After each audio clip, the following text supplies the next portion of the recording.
Bulletin में चलिए सबसे पहले बात करते हैं प्रदेश में हैवानियत के हद की दो तस्वीरें सामने आई हैं। ये दो तस्वीरें हैं, दोनों तस्वीर देखकर आपके रोंगटे खड़े हो जाएंगे। टोंक में एक मां और उसकी बेटी को कुछ महिलाओं ने बेरहमी से पीटा।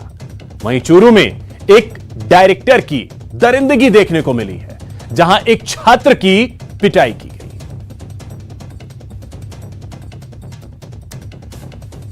तो चलिए सबसे पहले बात करते हैं टोंक की। यहां से आई एक शर्मनाक वीडियो, जिस पर एक्शन लेते हुए पुलिस ने 5 आरोपियों को सलाखों के पीछे धकेल दिया है। किवाड़ों को कुंडी लगाकर बंद कर ले, गिरा दे खिड़कियों के पर्दे, अपने बच्चों को सड़क पर ना भेजे, बाहर मानवता कराह रही है।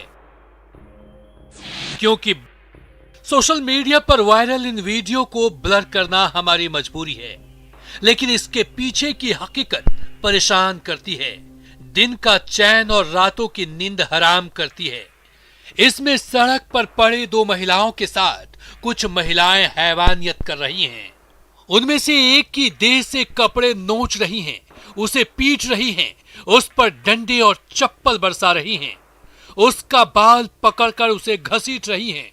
पिटाई से बचने के लिए वो गिड़गिड़ा रही है, बिलख रही है, पीटने वालों के पांव पकड़ रही है, लेकिन किसी का दिल नहीं पसीज रहा। नन्हे बच्चे भी इस खौफनाक मंजर को देखकर रो और चिल्ला रहे हैं। मानवता को शर्मसार करने वाला ये वीडियो टोंक के मालपुरा से आया है। क्या है पूरा मामला? पुलिस में दर्ज कराई गई पीड़ित लड़की की रिपोर्ट के मुताबिक उसके समाज का ही एक युवक उसे जबरन उसके साथ ले गया और उसके साथ दुष्कर्म की वारदात को अंजाम दिया। इसके बाद युवक के परिजनों ने पीड़िता और उसकी मां को राजीनामे के लिए अपने घर बुलाया, जहां युवक के ससुराल पक्ष की महिलाओं ने दोनों मां बेटी के साथ जमकर मारपीट की। प्रकरण ये सामने आया कि ये जो पीड़िता है, इसने कोई रेप का केस दर्ज कराया था नाथू सनोप नंदा के खिलाफ। तो ये नाथू जो है, ये इसकी पत्नी ने और इसकी जो बहन है, उन्होंने इसके साथ पीड़िता के साथ मारपीट की। सोशल मीडिया पर वायरल वीडियो पर एक्शन में आई टोंक पुलिस ने 5 आरोपियों को गिरफ्तार किया है। आइडेंटिफाई किए, उसमें 2 महिलाएं और 3 पुरुष जो है वो हमने दस्तयाब किए, और जिसमें से जो भी दिन स्ट्रॉन्ग कार्रवाई इनको हम अरेस्ट करेंगे, वास्तविकता के आधार पर इनके सबके खिलाफ कार्रवाई करेंगे। आरोपियों की गिरफ्तारी के बाद पुलिस ने बेशक जांच तेज कर दी हो, लेकिन ऐसी तस्वीरें समाज और सिस्टम पर सवाल उठाती है। कहां चूक रह गई कि इंसाफ मांगने निकली औरत से सरेआम हैवानियत की जा रही है। न्यूज़ 18 राजस्थान के लिए टोंक से मनोज तिवारी की रिपोर्ट।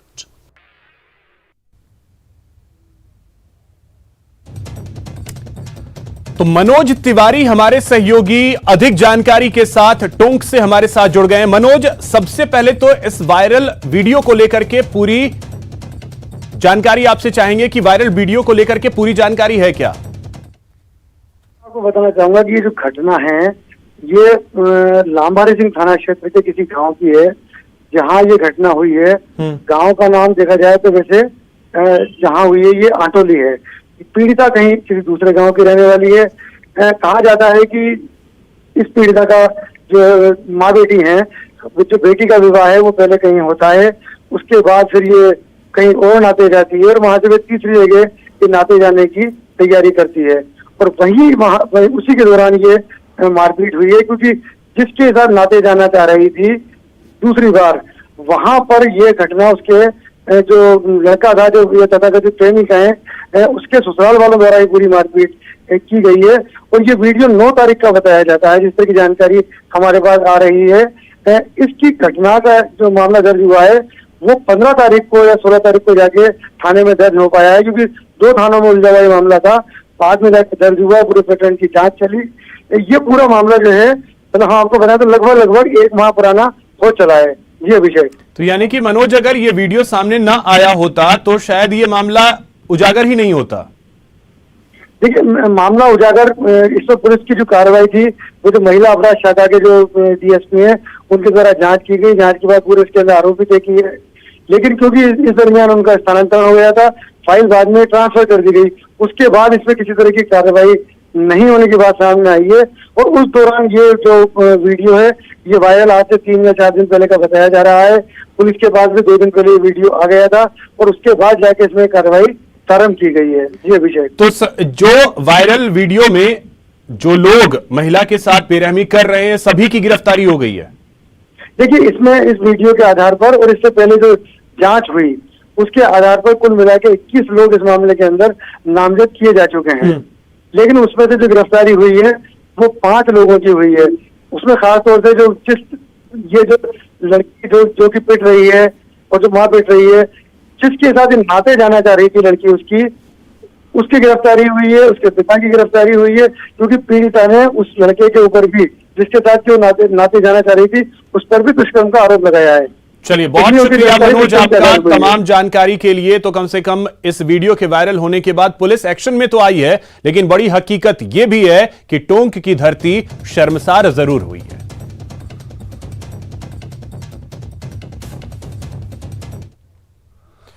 चलिए, बात चूरू से आई एक खबर की करते हैं जिसे सुनकर आप हैरान रह जाएंगे।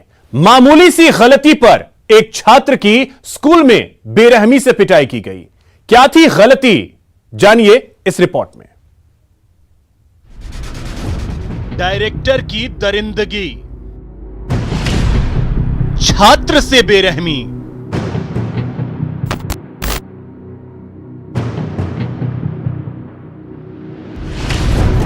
मामूली सी खता, इतनी बड़ी सजा। इन तस्वीरों को देखकर आपके होश उड़ जाएंगे, रूह कांप उठेगी और आप पूछेंगे ऐसी क्या खता हुई जो इतनी बड़ी सजा इस छात्र को मिली है। पूरा मामला बताएंगे, लेकिन उससे पहले इस छात्र की पीठ पर पड़े हैवानियत के निशान को फिर से देखिए। पूरा पीठ छलनी हो गया है, हर जख्म बेरहमी की गवाही दे रहा है। डायरेक्टर है प्रताप सिंह सियाग और मैं फिर मैंने कुटियो बैं तो मारियो और लात मुक्का शहर गई बुरी तरीका मारियो, उठा के पटके भी हो। मामला झुंझुनू के Bisau new Rajasthan public school का है, जहां चूरू के रामसरा गांव के रहने वाले छात्र से डायरेक्टर ने मारपीट की। छात्र का कहना है कि वो मोबाइल लेकर स्कूल गया था, जिसका पता डायरेक्टर को चल गया। मोबाइल की बात पर डायरेक्टर बहुत गुस्सा हो गया और उसने छात्र को लात घूंसों और बेत से पीटा, साथ ही भविष्य खराब करने की धमकी भी दी।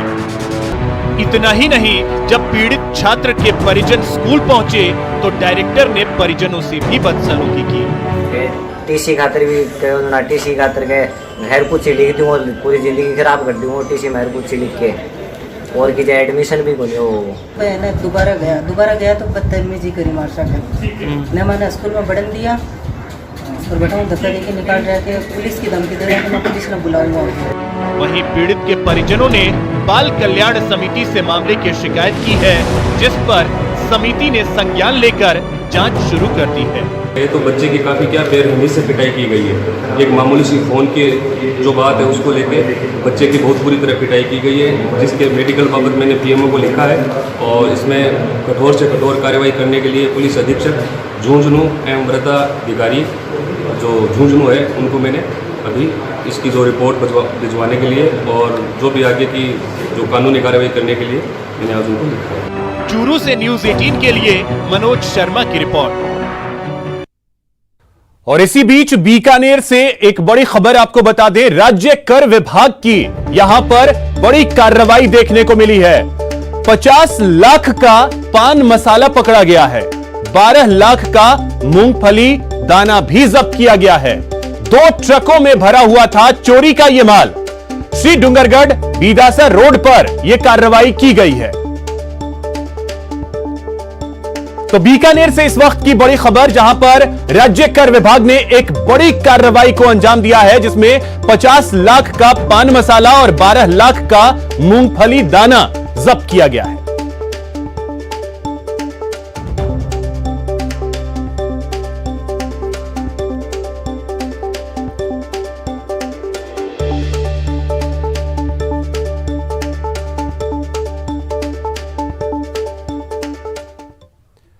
अब एक बड़ी खबर आपको राजधानी जयपुर की बता दें, जहां पर 540 किलो चांदी चोरी के मामले में अब इसकी जांच एसओजी करेगी। पुलिस की जांच पर सवाल उठ रहे थे, जिसके बाद अब इसकी जिम्मेदारी एसओजी को दी गई है। डीजीपी एमएल लाठर ने इसके लिए आदेश दे दिए हैं। वैशाली नगर में सुरंग बनाकर चोरी की वारदात को अंजाम दिया गया था एक डॉक्टर के घर से। डॉक्टर के घर में 26 फीट लंबी सुरंग बनाई गई थी। अब तक इस मामले में 10 आरोपियों की गिरफ्तारी हो चुकी है। हालांकि चांदी अभी तक बरामद नहीं हुई है। 2 मुख्य आरोपी अभी भी फरार चल रहे हैं।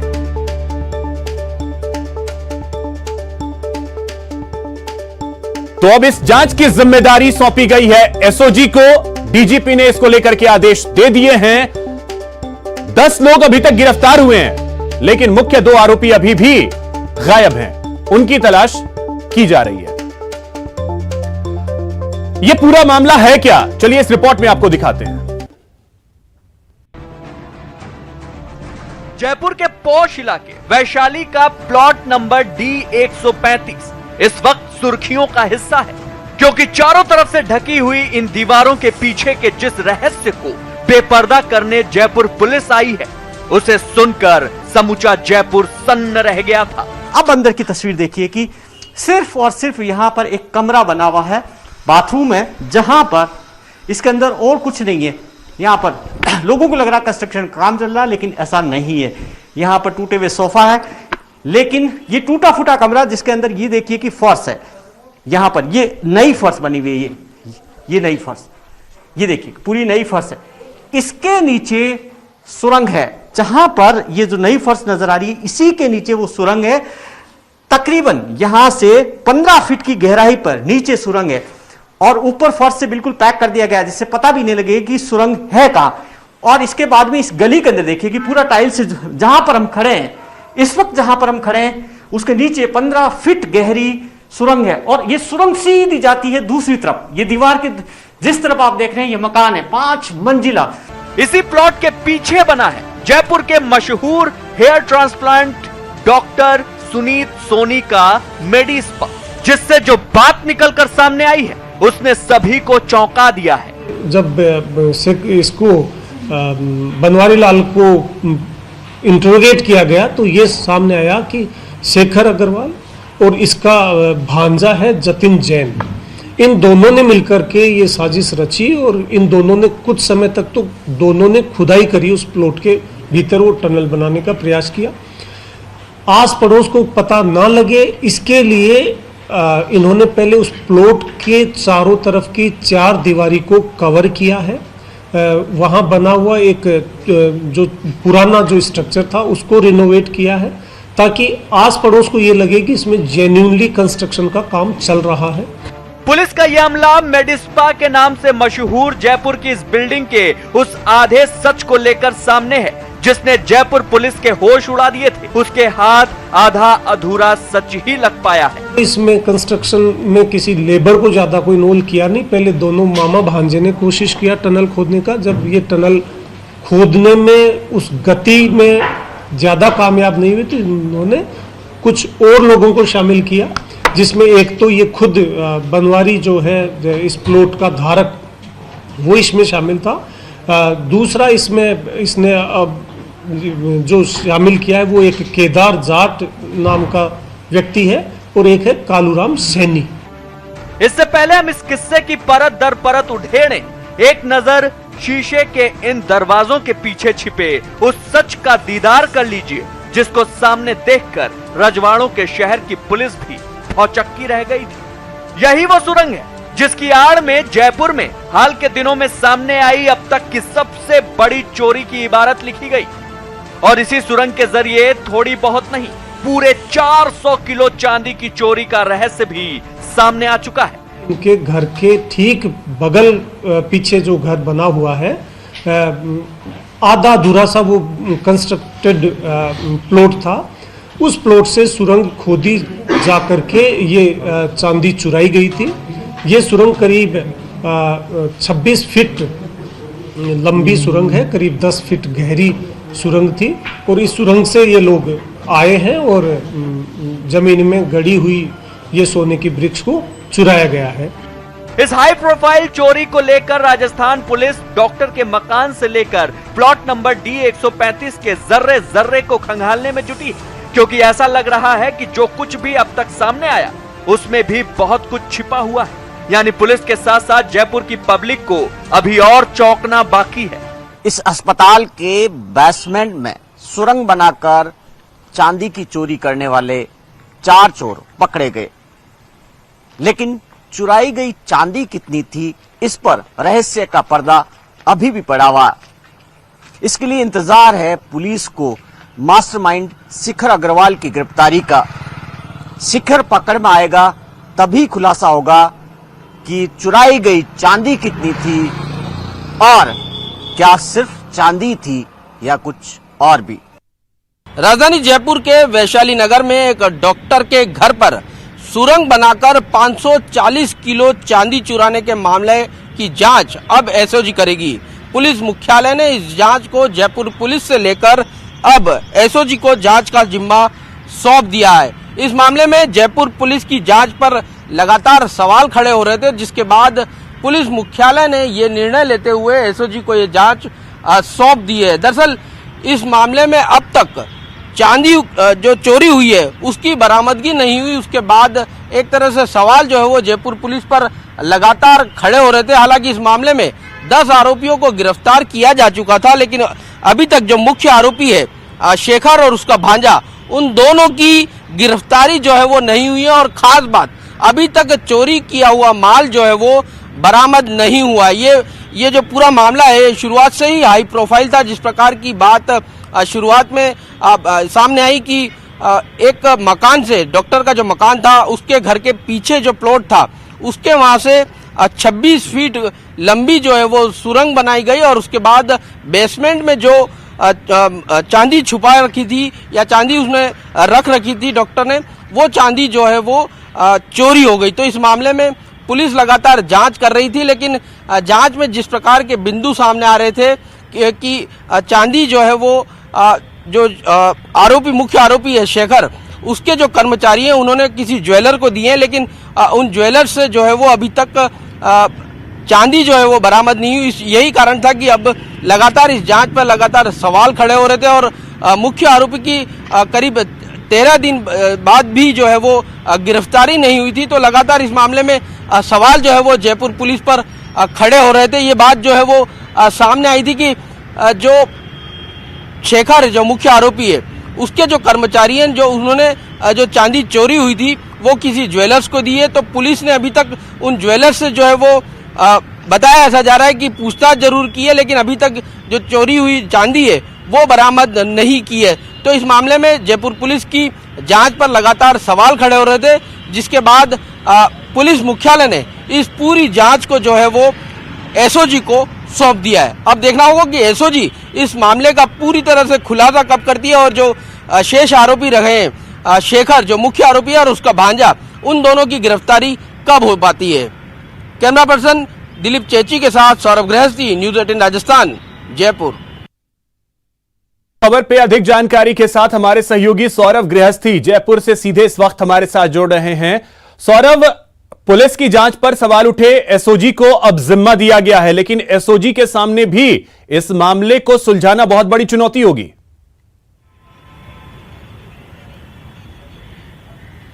जी बिल्कुल, इसका कारण है कि शुरुआत से ही ये मामला पूरी तरह से उलझा हुआ नजर आ रहा है। शुरुआत में जिस प्रकार से चोरी की बात जो है वो सामने आई थी, तो शुरुआती 2 दिनों तक तो पुलिस ये बताने की हालत में नहीं थी कि कितना माल जो है वो चोरी हुआ है। इसके अलावा एक बात जब दूसरी जो ये सामने आई कि जो पीड़ित है उसका कहना था कि एक बॉक्स में जो माल रखा था वही चोरी हुआ है और बाकी जो 2 बॉक्स में जो माल रखा गया था माल नहीं रखा गया था। तो क्या वाकई उस दोनों बॉक्स में माल नहीं रखा गया था, तीसरी बात, इन आरोपियों की गिरफ्तारी अब तक क्यों नहीं हुई है? और चौथी बात कि जब पुलिस को यह बात, जो आरोपी पकड़े गए हैं, जो मुख्य आरोपी है, उसके जो कर्मचारी हैं, उनके द्वारा ये बात बताया जा रहा है कि जो चोरी हुआ माल है वो ज्वेलर्स को जो है वो सप्लाई किए गए, उनको बेचे गए।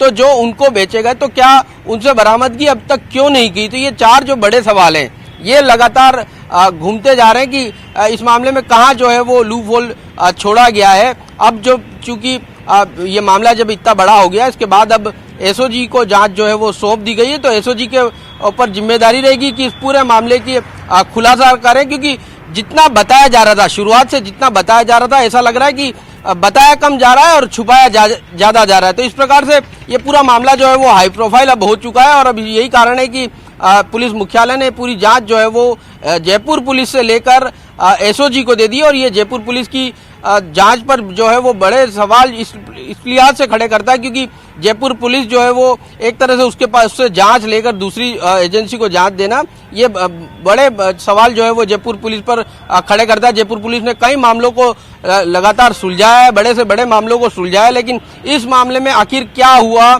जो है वो जयपुर पुलिस पूरे मामले का खुलासा जो है वो नहीं कर पाई। तो इस प्रकार के सवाल जो है वो जयपुर पुलिस के सामने खड़े थे। यही कारण है कि अब जो है वो एसओजी को जांच सौंप दी गई है। अब देखना होगा बिल्कुल सौरभ, अब देखना अहम होगा कि एसओजी इस मामले को किस तरीके से सुलझाती है, क्योंकि एग्जैक्टली कितनी चोरी हुई है ये भी अभी तक सटीक तरीके से नहीं कहा जा सकता है कि यहां 540 किलो चांदी की ही चोरी हुई है। बाकी चीजें देखना अहम होगा कि एसओजी कैसे सुलझाती है। फिलहाल बहुत शुक्रिया आपका सौरभ तमाम जानकारी के लिए।